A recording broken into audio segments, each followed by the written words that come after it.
नमस्कार। डीडी राजस्थान के कार्यक्रम कानून की बात में आप सबका बहुत बहुत स्वागत है। दर्शकों, किसी भी वस्तु या सेवा का सही मूल्य चुकाकर उसका उपयोग करने वाले को उपभोक्ता कहते हैं, परंतु कई बार सही मूल्य चुकाने के उपरांत भी उसे सही वस्तु या सेवा प्राप्त नहीं होती, उसके साथ छलावा हो जाता है। ऐसी स्थिति में ग्राहक या उपभोक्ता कहाँ जाए, किससे शिकायत करे, कैसे शिकायत करे, ऐसे तमाम प्रश्नों के उत्तर लेते हैं हमारे आज के कार्यक्रम में, जिसका विषय है उपभोक्ता के अधिकार और उनके विधिक उपचार। और इसकी जानकारी देने के लिए स्टूडियो में मौजूद हैं हमारी आज की विशेषज्ञ। आइए लेते हैं सबसे पहले इनका परिचय।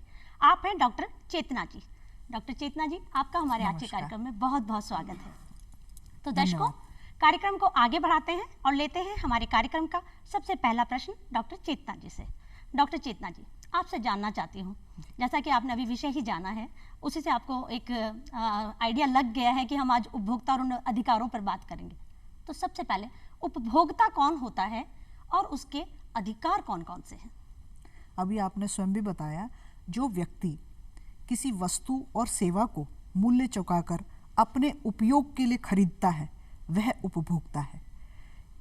जैसा कि आप जानते ही हैं कि कुछ दुकानदार भी वस्तुओं को निर्माता से खरीदते हैं, लेकिन वो बेचने के लिए और वाणिज्य के लिए खरीदते हैं, वो उपभोक्ता नहीं है।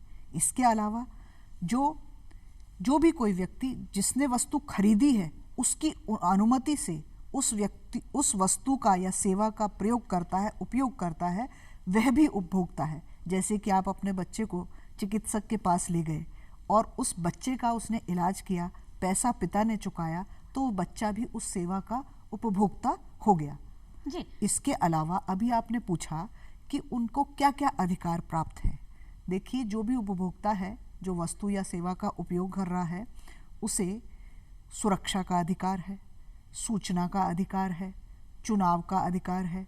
अगर कोई वस्तु खराब हो गई तो उसके संबंध में शिकायत करने का या सुनवाई का अधिकार है, और इसके सबसे महत्वपूर्ण है उपभोक्ता जागरूकता का अधिकार। जी, तो इतने सारे अधिकार आपने अभी बताए। इनके लिए मैं अलग से आपको इसी विषय में, इसी कार्यक्रम में हम आगे मैं सवाल करूंगी। पर अभी जो मैं आपसे जानना चाहती हूँ वो ये है कि एक ग्राहक होता है, उसको सिर्फ इतना पता होता है कि हम कपड़े की दुकान पे गए, हमें कपड़ा खरीदना है, हमने राशन की दुकान से जो भी घर के लिए राशन चाहिए वो लिया, वो हम उसके लिए उपभोक्ता हैं। हमने जूते खरीदे, हम उसके लिए।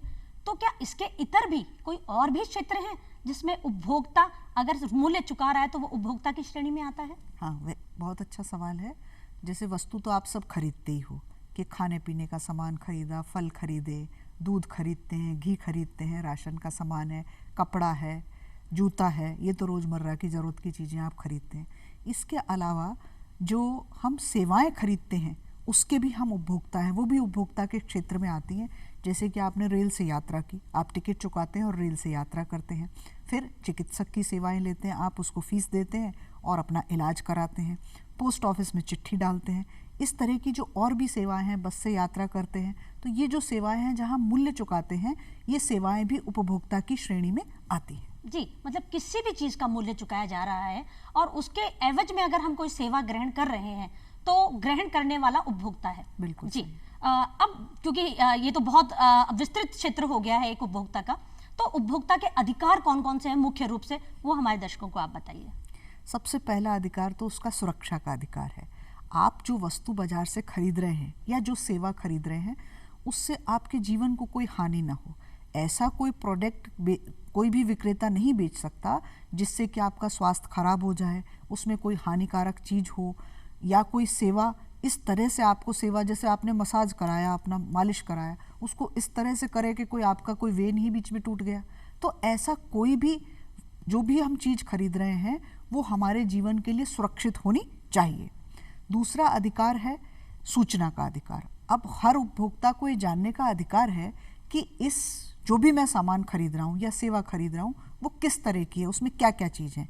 जैसे कि आपने डब्बा बंद वो कोई भी चीज खरीदी, जैसे दूध का डब्बा है या कोई और भी सामान है, उस पर सारे इंग्रेडिएंट्स लिखे होने चाहिए, इसमें क्या क्या चीज़ है।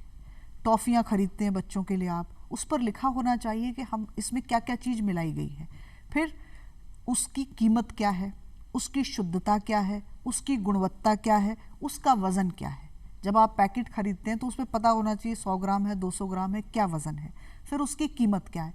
ये सब चीज़ जानने का उपभोक्ता का अधिकार है। इसके अलावा कुछ लोग वेजिटेरियन हैं, शाकाहारी हैं, कुछ लोग मांसाहारी हैं।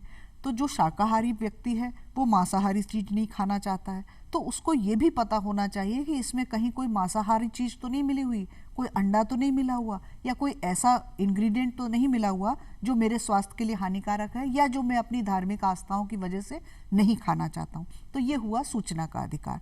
अब चुनाव का अधिकार, कि मार्केट में जो भी वस्तुएं उपलब्ध हैं आपको ये पूर्ण अधिकार है कि उसके अलग अलग ब्रांड्स की चीज़ें उपलब्ध हैं। जैसे कि आप टीवी खरीदने गए तो सैमसंग का भी है, ओनिडा का भी है, और भी कई ब्रांड आते हैं उनका भी टीवी है। तो ये आपको पूरा अधिकार है कि आप उन सब को जानो, उनके बीच उनकी क्या क्या फैसिलिटीज़ हैं, उसमें क्या क्या सुविधाएं हमको मिल रही हैं, जो हमको आवश्यक है वो है कि नहीं चीज़ उसमें, वो सब आप जानो और अपनी इच्छा अनुसार उनकी प्रतिस्पर्धी जो रेट्स हैं उस पर आप अपनी इच्छा अनुसार उनको खरीद सको। ये भी आपका एक अधिकार है, चुनाव का अधिकार, कि 2 तरह के आटे मार्केट में उपलब्ध हैं तो कोई आपको ये बाध्य नहीं कर सकता कि नहीं साहब आप लक्ष्मी भोगी आटा खरीदिए या किसी दूसरी कंपनी का ही आटा खरीदिए। ऐसा कोई बाध्य नहीं कर सकता। ये आपकी खुद की चुनाव की क्षमता है। आप सब बातें जानकर, समझकर, परख कर चीज़ को खरीद सकते हैं। इसके अलावा सुनवाई का अधिकार या शिकायत का अधिकार। अगर किसी ने आपके साथ फ्रॉड किया है, कोई गलत चीज़ दे दी, आपको बताया कुछ और उसमें निकला कुछ, तो अगर आपको कहा कि साहब इसमें कोई गेहूं के बिना की सामान है, किसी आदमी को गेहूं से एलर्जी हो सकती है कि साहब इस इंग्रेडिएंट में गेहूं नहीं है, उसने खाया, बीमार हो गया और बाद में वो जांच कराई लेबोरेटरी से तो उसमें निकला, ऐसी स्थिति में आप शिकायत कर सकते हैं। आपने जूता खरीदा, उसने बताया कि साहब ये दौड़ने के लिए अच्छा है, आपने बच्चे के लिए जूता खरीदा, उसको दौड़ में जाना है, और उसने पहना और पहली बार दौड़ा और वो जूता खुल गया, क्योंकि वो दौड़ने के लिए बना ही नहीं था, वो चलने के लिए बना था। तो अगर ऐसी कोई गलत जानकारी देकर या किसी तरह से और कीमत उस पर अलग लिखता है और लेता अलग है, या कीमत लिखता ही नहीं है पैकेट पर और 100 रुपये की चीज़ आपको 200 रुपये में बेच देता है, तो ऐसा कोई भी फ्रॉड, कोई भी गलती, आपके साथ कोई भी त्रुटि होने पर आप उसकी शिकायत कर सकते हो। तो ये भी उपभोक्ता का अधिकार है। जी, अभी आपने मैम एक चीज एक कही, और महत्वपूर्ण अधिकार जी, बता दूं बताएं, इसमें आप यहाँ पर, जिसके लिए ये आज हमारा ये प्रोग्राम भी है, जी, जी। वो है उपभोक्ता जागरूकता का अधिकार। तो ये एक बहुत महत्वपूर्ण अधिकार दिया गया है कि उपभोक्ता को अपने अधिकारों, कर्तव्यों और इस सामान के बारे में जानकारी हासिल करने का अधिकार है, और ये जिम्मेदारी है सरकार की भी कि उपभोक्ताओं को जागरूक किया जाए। जी, आपने एक चीज कही कि जूते, जैसा आपने उदाहरण के तौर पे बोला कि जूता दौड़ने के लिए नहीं है, सिर्फ पहनने के लिए है, या खाने की उसमें गेहूं नहीं था और किसी ग्राहक को गेहूं से एलर्जी है तो वो क्या करे। तो आमतौर पर जो देखने में चीज़ आती है डॉक्टर चेतना जी, कि एक ग्राहक को खरीदारी करते समय मुख्य रूप से कौन कौन सी कठिनाइयों का सामना करना पड़ता है, वो हमारे दर्शकों को आप बताएं। देखिए, जब ग्राहक कोई भी सामान खरीदने जाता है, देखिए आप खाने पीने का सामान खरीदते हैं, पहनने का सामान खरीदते हैं, रोज़मर्रा की ज़रूरत का सामान खरीदते हैं, आप टॉयलेटरीज भी खरीद रहे हैं, सरफ भी खरीद रहे हैं, बहुत सारी चीज़ें, बहुत सारे आइटम्स हम रोज़मर्रा की ज़रूरत में खरीदते हैं। कभी ज्वेलरी खरीद रहे हैं, कभी कुछ खरीद रहे हैं। तो जो ग्राहक को सावधानी रखने की बात है कि एक नियम भी है, क्रेता सावधान। हमारा एक कानून है सेल ऑफ गुड्स एक्ट, उसमें क्रेता सावधान का भी नियम है। तो जब आप कोई चीज़ खरीद रहे हैं तो सबसे बड़ी जिम्मेदारी आप सावधान रहें, आप पूरी जानकारी हासिल करें कि इसमें क्या क्या डला हुआ है, क्या क्या मेरी ज़रूरत, मेरी आवश्यकता क्या है, और वो सब इंग्रेडिएंट्स इसमें हैं कि नहीं। दूसरा, इसकी कीमत क्या है, कहीं ऐसा ना हो कि उसकी वास्तविक कीमत 100 रुपये हो और आपको वो उसके पैकेट पर कीमत नहीं लिखी हुई और वो उसको आपको 500 रुपये में बेच रहा हो। तो उसकी कीमत क्या है, उसकी गुणवत्ता क्या है, उसकी शुद्धता क्या है, ये सब आप अच्छी तरह से जांच परख लें। खाने का सामान है तो आप उसको जाने कि वो कब तक उपयोग योग्य है, क्योंकि खाने का सामान जल्दी ख़राब हो जाता है। दूध है 1 दिन में ख़राब हो जाता है, पनीर भी आप खरीदते हैं वो डब्बा बंद आते हैं, उनको सब उस पर ये आपको पूरी जानकारी कर लेनी चाहिए कि ये कितने दिन तक खाने योग्य है। और ये भी नियम है कि अगर खाद्य पदार्थ है या कोई दवाई इत्यादि है तो उस पर यह लिखा हुआ हो कि ये इसकी जीवन कब तक है, अर्थात कब तक उपयोग योग्य है। अगर वो 6 महीने पहले बनाया और 6 महीने तक उपयोग योग्य है तो आप जैसे बेसन खरीदते हो, आप हल्दी खरीद रहे हो, मसाले खरीद रहे हो, तो इनकी एक्सपायरी डेट क्या है, उस पर लिखा होता है एक्सपायरी डेट, तो वो क्या है, कहीं उसके निकलने के बाद का सामान तो विक्रेता आपको नहीं दे रहा कि वो खाने के योग्य बचा ही नहीं है और वो बेच रहा है। तो ये क्रेता को सावधानी रखनी चाहिए खरीदते वक्त कि वो सामान आपके उपयोग का, आपके लिए सुरक्षित है या नहीं, तभी आप उस सामान को पूरी जानकारी करके खरीदें। फिर दूसरा भी मैंने आपको ये भी पहले बताया कि वो शाकाहारी है, मांसाहारी है, कहीं उसमें अंडा डला हुआ तो नहीं है, कहीं दूध का प्रोडक्ट डला हुआ तो नहीं है। कई लोगों को दूध के प्रोडक्ट से एलर्जी होती है, उसको नहीं खाना है, तो वो कहीं उसमें वो डला हुआ तो नहीं है। ये सब आप जानकारी उस पर करें। पैकेट पर लिखना आवश्यक है विक्रेता और मैन्युफैक्चरर के लिए कि इसमें क्या क्या चीज़ें डली हुई हैं, वो सब आप पढ़कर सावधानी पूर्वक चीज़ खरीदें। और जैसे आप कपड़ा खरीदने गए तो भी आप सावधानी रखें कि आपको सूती कपड़ा खरीदना है, रेशमी कपड़ा खरीदना है, क्या है वो भी उस पर लिखा होता है। जब आप बेडशीट खरीद रहे हैं या फिर आप अगर थान में से फड़वा रहे हैं तो भी उस पर थान पर भी वो एंट्री होती है, उसकी लिखा होता है कि इसमें कितने % सूती कपड़ा है, कितना टेरिकॉट मिक्स है, कितना रेशमी है, ये सब उसको लिखना और आपको बताना, इसकी जानकारी करना जरूरी है। तो क्रेताओं को सावधान रहना चाहिए और हर चीज़ की देख परख कर पूछ कर तभी आप खरीदें। और यह आपका अधिकार है कि आपको जो जो डाउट्स हैं, जो जो आपको उसमें शंकाएं हैं कि इसमें ये चीज़ है कि नहीं, वो सारा आप पूछिए, विक्रेता आपको बताएगा, तभी आप खरीदिए। जी, तो ये एक बहुत विस्तृत क्षेत्र हो गया और इतनी जानकारी रखना आज के दौर में ज़रूरी भी हो गया। पर फिर भी डॉक्टर चेतना जी, देखने में आता है कि कई बार हम कोई सामान खरीद के लाते हैं और उसमें खराबी निकल जाती है। तो ऐसी स्थिति में हम किसको बोलें? इसमें जिम्मेदार कौन हुआ? जिस दुकान से हमने सामान खरीदा वो, या जिस कंपनी ने वो सामान बना के उस दुकानदार को बेचा? आखिर हम किसके खिलाफ शिकायत लिखें? देखिए, पहली जिम्मेदारी तो उस विक्रेता की है जिससे आपने सामान खरीदा, क्योंकि आप उसी को जानते हो। उसने किसी कंपनी से खरीदा या उस पर उस कंपनी का गलत ठप्पा लगा दिया, या कहीं विदेश से खरीद के लाया और आपको देशी की पैकिंग में डालकर दे दिया, या उस पर पैकिंग नहीं लगा दी, ये आपको पता नहीं। आपको तो सिर्फ ये पता है कि हमने किस व्यक्ति से सामान खरीदा। तो सबसे पहली जिम्मेदारी उस विक्रेता की है। दूसरी जिम्मेदारी उस निर्माता की है जिसका नाम उस पैकेट पर लिखा है।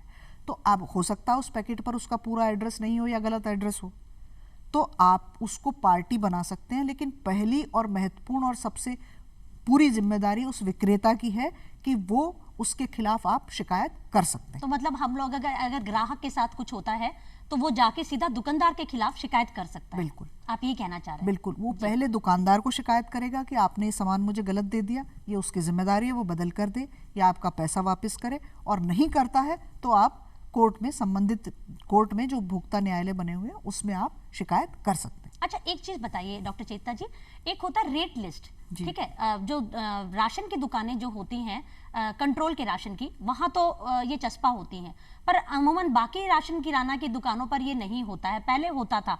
तो रेट लिस्ट दुकान पे लगी होना और ग्राहक को उसकी जानकारी होना कितना जरूरी है? क्या ये अधिकार क्षेत्र में आता है उपभोक्ता के? ये उपभोक्ता के अधिकार क्षेत्र में आता है। मैंने आपको भी बताया कि आपको जानने का अधिकार है, सूचना का अधिकार है। ये अधिकार क्षेत्र में आता है कि आपको हर जो भी सामान वो बेच रहा है उसका रेट वो डिस्प्ले करे। ऐसा नहीं है कि एक ग्राहक को वो 10 रुपये में वो सामान दे दे और दूसरे को 15 में दे दे।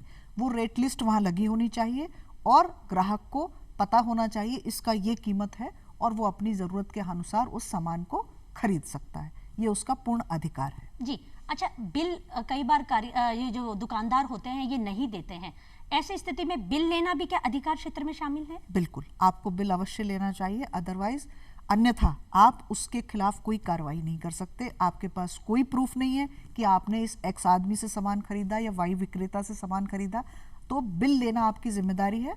और वो आप भी खुद त्रुटि में आ जाते हैं अगर बिल नहीं लेते, क्योंकि बिल देना और नहीं देना, इससे सरकार के टैक्स की चोरी होती है। बिल काटने का मतलब है कि उसमें टैक्स, उसकी एंट्री होगी कि आज इतना सामान बेचा, और उस पर सरकार को आपसे टैक्स भी वो लेता है और सरकार को वो टैक्स जाता है। तो वो एक अपराध भी है कि आप बिल नहीं ले रहे हैं और आप भी उसके साथ अपराध में शामिल हो रहे हैं।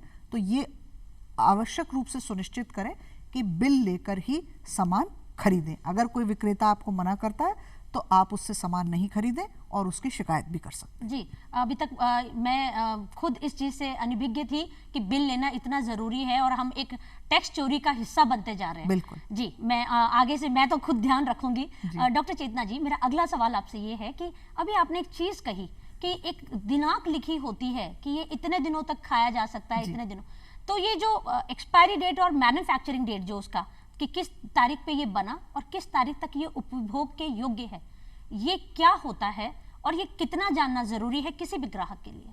देखिए, सबसे ज़्यादा ये दवाइयों और खाने पीने के सामान पर ही इसका ज़्यादातर प्रयोग होता है, लिखा जाता है। वैसे तो जो और भी सामान हैं जैसे सर्फ है, अगर वो भी उपयोग योग्य नहीं है तो लिख सकते हैं, अगर वो किसी उसके लिए है। और भी कई लिक्विड्स आते हैं, लेकिन मुख्य रूप से हम अपने जीवन की सुरक्षा के लिए खाने पीने के सामान के बारे में चिंतित रहते हैं कि वास्तव में खाने योग्य रहा भी नहीं।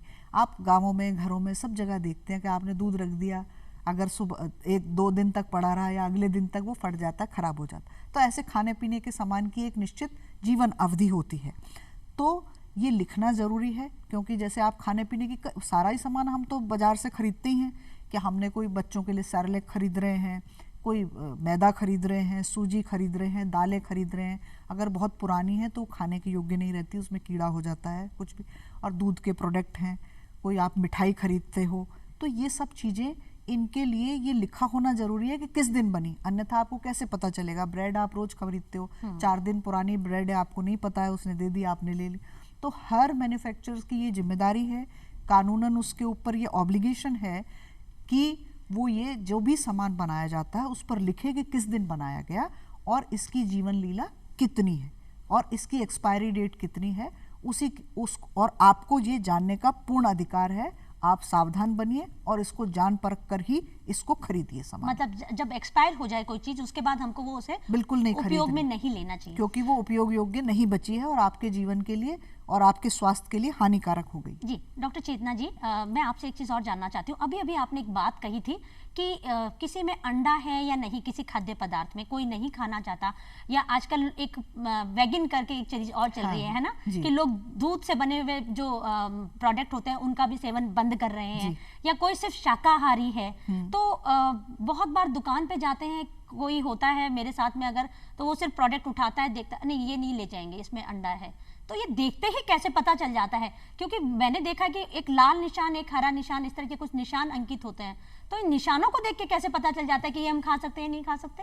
क्योंकि कोई लिस्ट, उस पे जो इंग्रेडिएंट्स के जो सामग्री की लिस्ट है वो भी नहीं पढ़ी जाती इतनी जल्दी। तो बिल्कुल सही है, वो बहुत छोटे अक्षरों में होती है और बहुत जल्दी से नहीं पढ़ सकते, और वो ज़्यादातर अंग्रेजी में लिखी होती है और बहुत कहीं पर हिंदी अंग्रेजी दोनों में भी होती है। तो उसको इतने छोटे अक्षरों को पढ़ना और धीरे धीरे पढ़ना, इतना समय नहीं होता लोगों के पास। तो आजकल ये एक हरा और लाल निशान आप मुख्य रूप से देखते हैं। हरा निशान वेजिटेरियन फूड के लिए है कि ये शाकाहारी है, इसमें कोई ऐसा अंडा या कोई और मांसाहार इसमें नहीं है। और लाल निशान में अगर कोई किसी इंग्रेडिएंट में जैसे केक बनाया, उसमें बाकी सब चीज़ें तो शाकाहारी हैं लेकिन वो अंडा डाल देते हैं, तो वो उसके ऊपर लाल निशान लगा देते हैं कि इस पे कोई मांसाहारी सामान डला हुआ है, और ऊपर सारे इंग्रेडिएंट लिख देते हैं कि क्या चीज़ हमने डाली है। तो जल्दी से देखना है तो लाल और हरे को देखकर आप ये पहचान सकते हैं कि हरा तो शाकाहारी के लिए और लाल कोई मांसाहारी सामान, उसमें कोई मतलब ऐसा अगर कोई नहीं पढ़ा लिखा हो, जिसको इंग्लिश नहीं भी आती हो, वो सिर्फ निशान देखकर ये तय कर सकता है कि मैं इसको खा सकता हूँ या नहीं खा सकता। बिल्कुल, बहुत अच्छी। एक और चीज, दवाइयों पर भी एक लाल निशान होता है, वो भी इसी से संबंधित है या वो कुछ अलग है? उस पे ये होता है कि आप इन दवाइयों को, ये जनरल यूज की नहीं है कि आप बिना पूछे डॉक्टर से उनको खा लें। जिन पे लाल निशान होता है। हाँ, उनके लिए ये आवश्यक है कि आप चिकित्सक की सलाह के बिना इस दवाई को नहीं लें। हो सकता है आपको 6 महीने पहले वही बीमारी हुई हो और आपने वो खाई हो दवाई, चिकित्सक ने आपको प्रेस्क्राइब की हो, लेकिन दोबारा अगर आपको 6 महीने बाद वही प्रॉब्लम दोबारा हुई है तो फिर भी आपको उन दवाइयों को अपनी इच्छा से नहीं लेना चाहिए। आप किसी चिकित्सक की, किसी विशेषज्ञ की सलाह से ही उन दवाइयों को ले सकते हैं। जी, डॉक्टर चेतना जी, आजकल ऑनलाइन शॉपिंग का जमाना है, लोग एक क्लिक के ऊपर ही सारी शॉपिंग कर लेते हैं। बिल्कुल। पर सबसे ज्यादा फ्रॉड भी इसी में होता है। बिल्कुल तो सही। ऑनलाइन शॉपिंग करते समय मुख्य रूप से कौन कौन सी सावधानियां बरतनी चाहिए? ये बहुत अच्छा सवाल किया। अभी भी मैंने आपको पहले भी बताया था कि विक्रेता आपको आप जानते हो और आप उसके खिलाफ शिकायत कर सकते हो, लेकिन ऑनलाइन शॉपिंग में तो कोई विक्रेता भी आपके सामने नहीं है, तो आप क्या करोगे?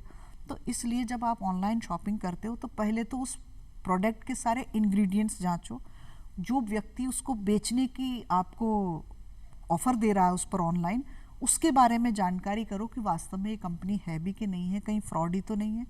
और पेमेंट करने से पहले भी कोई आपको बैंक बताता है कि आपको ओटीपी किसी को नहीं बताना है, ये नहीं बताना है, और जो जो आपको प्रोहिबिशन है उनको ध्यान रखिए। और कई ऐसी उसमें साइट्स या कुकीज़ खुल जाती हैं जिनको भी आपको ध्यान रखना है कि कहाँ क्लिक करना है, कहाँ क्लिक नहीं करना है, क्योंकि आप ऑनलाइन शॉपिंग में ऑनलाइन पैसे का भुगतान करते हो तो आपके बैंक अकाउंट से सीधा जा रहा है, या कोई पेटीएम है, कोई और है, तो कहीं आपके बैंक डिटेल्स कहीं लीक तो नहीं हो रहे, उससे कहीं आपका खाता साफ होने की संभावना तो नहीं है। तो उसमें बहुत सेफ्टी मेजर्स को अपनाते हुए आप शॉपिंग करें। और उसमें ये भी उपलब्ध है कि कैश ऑन डिलीवरी, तो उस ऑप्शन को भी आप अपना सकते हैं। और अगर कर रहे हैं तो सेफ मोड को करें, पर उसको खरीदने से पहले, क्लिक करने से पहले सारी जानकारी कर लें और बहुत सावधानी के साथ उस ऑनलाइन शॉपिंग को करें, क्योंकि आपको सामने नहीं है वो आदमी जो आपको विक्रेता है। अगर कल को कोई शिकायत होती है तो आप किसको करोगे, ये सब टर्म्स एंड कंडीशन पढ़ने के बाद ही आप उसमें शॉपिंग करें। जी, एक चीज़ आपने कही कि हम लोगों को जो कैश ऑन डिलीवरी है उस मोड को सबसे ज़्यादा करना चाहिए, पर फिर भी कई बार लोग सोचते हैं कि हमने पेमेंट कर दिया, हम घर पे नहीं हैं, पीछे से कोई भी हो वो ले सकता है। ऐसी स्थिति में बहुत बार लोग क्या होता है, जल्दी जल्दी कहीं भी क्लिक कर देते हैं, तो फ्रॉड होने के चांसेस रहते हैं। फ्रॉड होने के बाद उपभोक्ता फोरम में जाके किस तरह से इससे बचा जा सकता है? उसके बाद जब आपके साथ कहीं भी फ्रॉड हो गया तो आप उपभोक्ता फोरम में शिकायत कर सकते हैं। अभी उसको जिला उपभोक्ता आयोग बना दिया गया है, तो जिला उपभोक्ता आयोग में आप शिकायत कर सकते हैं। और उस शिकायत में क्या क्या चीज़ लिखी जाए, शिकायत कैसे करें आप, तो जिस भी जैसे पहले तो आप अपना शिकायतकर्ता का नाम, पता, सारा पहचान होनी चाहिए। दूसरा, जो विक्रेता है जिसके खिलाफ आप शिकायत कर रहे हो उसका नाम, पता, पहचान, एड्रेस, वो सब होना चाहिए, क्योंकि कोर्ट किसको नोटिस भेजेगी। उसके अलावा आपकी शिकायत, क्या शिकायत है, आपके साथ क्या त्रुटि हुई है, क्या फ्रॉड हुआ है, उसका पूरा विवरण लिखना जरूरी है। इसके अलावा आपके पास बिल के डिटेल्स होने चाहिए, बिल किसने काटा है, कैसे काटा है, वो कंपनी रजिस्टर्ड है कि नहीं है, ये सब आप उसकी बिल और उन सबको चेक अगर आपने पहले कर लिया है, तभी आप ऑनलाइन शॉपिंग के संबंध में आप शिकायत करने पर सक्सेसफुल हो सकते हैं और उस पर कोर्ट कोई कार्रवाई कर सकती है। अगर कोई एंटिटी नहीं है, आप रोज़ देखते हो कि कोई है ही नहीं, ऐसे ही फ्रॉड किसी और के नाम से चला रहे हैं और उसकी कोई अस्तित्व ही नहीं है, तो फिर उसको आप कैसे करोगे? उसकी पहचान अगर सही नहीं है तब तक उसके खिलाफ कार्रवाई में दिक्कत हो जाती है। हालांकि आजकल हमारी टेक्नोलॉजी भी इतनी विकसित हो गई है कि उनको हम ट्रेस कर लेती है, पुलिस भी ट्रेस कर लेती है, लेकिन फिर भी आप 100% उसको ट्रेस करने में सफल होंगे ये पता नहीं होता आपको। जी, जागरूक हो हमारे ग्राहक। एक अगर पंक्ति में मैं आपका संदेश जानना चाहूँ कि उपभोक्ता जागरूक हो तो वो क्या होगा आपका? आप इस पूरे कार्यक्रम का निचोड़ अगर बताना चाहें तो क्या होगा, एक पंक्ति में अगर मैं जानना चाहूँ? उपभोक्ताओं के संरक्षण के लिए जो उपभोक्ता संरक्षण कानून बना है, ये एक महत्वपूर्ण शस्त्र दिया है आपको, और इस शस्त्र का उपयोग करके आप तभी सफल हो सकते हैं इस शस्त्र का उपयोग करने में जबकि आपको इस कानून की जानकारी हो। और जब तक उपभोक्ता जागरूक नहीं होगा तब तक वह अपने अधिकारों का प्रयोग नहीं कर पाएगा। तो मेरा आप सभी से अनुरोध है कि आप अपने अधिकारों को जानें और जागरूक बने, तभी आप किसी कानून का लाभ प्राप्त कर सकेंगे। और ये जो कार्यक्रम है ये भी उपभोक्ताओं की जागरूकता के लिए है, तो ऐसे कार्यक्रमों को देखें, सम्मिलित हों और कानून पढ़ें। इससे आप अधिक से अधिक जानकारी कर सकते हैं और अपने अधिकारों को प्रयोग में ले सकते हैं। जी, इसको आप जो भी आपने आज जानकारी दी है ना डॉक्टर चेतना जी, मुझे ऐसा लगता है कि मुझे आपसे इस विषय पे और भी ज़्यादा बातें करनी चाहिए, पर क्योंकि अब हमारे कार्यक्रम की अवधि समाप्ति की ओर है तो मैं आपसे आज्ञा चाहूँगी। आपको आज के कार्यक्रम में पधारने के लिए बहुत बहुत धन्यवाद और इतने महत्वपूर्ण विषय पर महत्वपूर्ण जानकारी देने के लिए भी बहुत बहुत शुक्रिया डॉक्टर चेतना जी। धन्यवाद। तो दर्शकों, उम्मीद करती हूँ हमारे आज के कार्यक्रम में दी गई तमाम जानकारी आपके लिए लाभकारी सिद्ध हो। अगले हफ्ते फिर होगी मुलाकात, कार्यक्रम रहेगा यही कानून की बात, और तब तक के लिए नमस्कार।